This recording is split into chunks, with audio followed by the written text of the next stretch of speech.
আচ্ছা গেল এইবার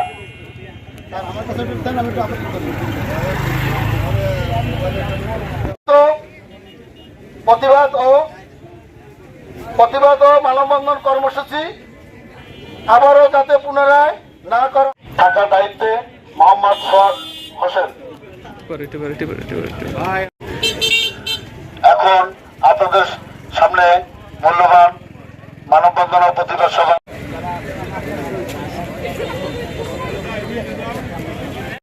দ্বিতীয় প্রধানতম বন্দর মোংলা বন্দর। এই মোংলা বন্দর বাংলাদেশের অর্থনৈতিক উন্নয়নের অন্যতম চাবি জন্য সরকারের কাছে জোর দাবি জানাচ্ছি।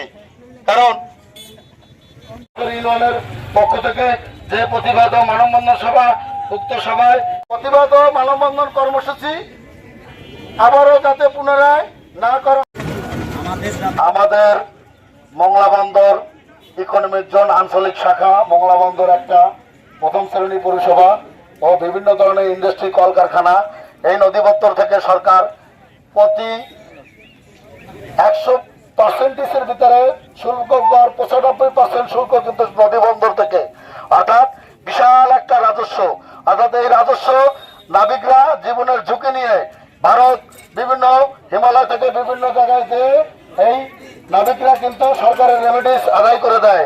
অর্থাৎ উক্ত দাবি হলো বিগত 6 তারিখে যে ঘটনাটা হয়েছে আব্দুল হাকিম 1 নম্বর জাহাজে ভারতে যাওয়ার সময় যে ডাকাতি, চাঁদাবাজি ও গুলিবর্ষণ হয়েছে, তারই প্রতিবাদে আজকে মোংলা আঞ্চলিক শাখা কমিটির মানববন্ধন। উক্ত মানববন্ধনে আমাদের দাবি সরকারের কাছে যে চাঁদাবাজি, ছিনতাই প্রতিরোধের বিরুদ্ধে এবং চিহ্নিত দোষী যারা তাদের বিরুদ্ধে ব্যবস্থা নেওয়ার জন্য আইনানুগ সরকারের কাছে জোর দাবি জানাই।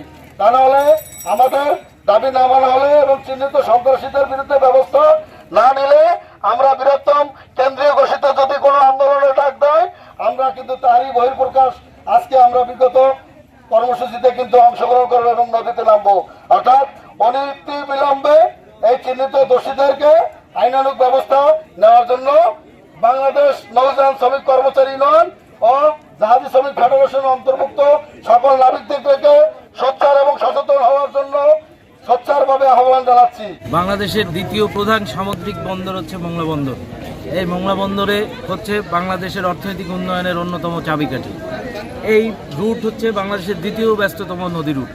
এই রুটের যদি নিরাপত্তা নিশ্চিত করা না যায় তাহলে ব্যবসায়ী সমাজ দারুণভাবে ক্ষতিগ্রস্ত হবে। পরবর্তীতে মোংলা বন্দর ব্যবহারের ক্ষেত্রে তারা একটা বিরূপ প্রভাব পড়তে পারে এই ঘটনার। সুতরাং আমি চাই এই ঘটনার সুষ্ঠু তদন্তের মাধ্যমে দোষীদেরকে বিচারের আওতায় আনা হোক এবং মোংলা বন্দরকে নিরাপদ নৌ রুট হিসেবে ঘোষণা করা হোক।